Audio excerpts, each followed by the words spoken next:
ప్రతి సంవత్సరం జరిగే విధంగా ఆర్యవైశ్య ఆత్మీయ సమ్మేళనం కార్తీక వన సమారాధన అత్యంత వైభవంగా 24వ తారీఖు ఆదివారం నాడు శ్రీ వాసవి ఫౌండేషన్, ప్రపంచ ఆర్యవైశ్య మహాసభ, విజయవాడ అర్బన్ జిల్లా ఆర్యవైశ్య సంఘం, ఆర్యవైశ్య మహిళా విభాగు, chamber of commerce and industry, Vasavi clubs అందరూ సంయుక్త ఆధ్వర్యంలో అత్యంత వైభవంగా చాలా అద్భుతంగా చేస్తున్నాము.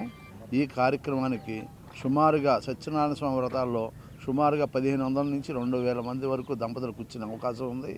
అట్లాగే భోజనాలు కూడా చాలామందికి వన సమారాధన కూడా వీలైనంత ఎక్కువ మందికి ఇక్కడ ఏర్పాటు చేయడం జరుగుతుంది.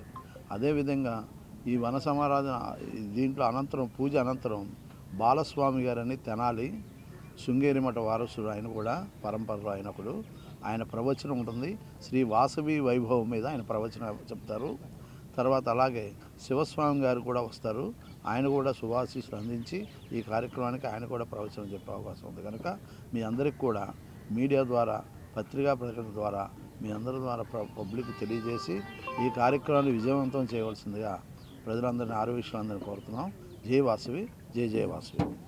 24/12 ఆదివారం నాడు మా కమిటీ మెంబర్ల అందరూ కలిసి సహకారంతో వాసవి ఫౌండేషన్ ఆధ్వర్యంలో విజయవాడ అర్బన్ జిల్లా ఆర్యవైశ్య సంఘం, మహిళా సంఘాలు, క్లబ్బులు, వాసవి క్లబ్బులు అన్నీ కలిపి ఇక్కడ సత్యాన్స వ్రతాలు కార్యక్రమాన్ని ఏర్పాటు చేశాం.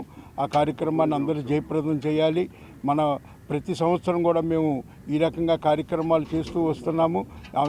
అమ్మవారి కార్యక్రమం కానీ లేకపోతే సత్యాన్స వ్రతాలు కానీ భారీగా ఏర్పాటు చేశాం.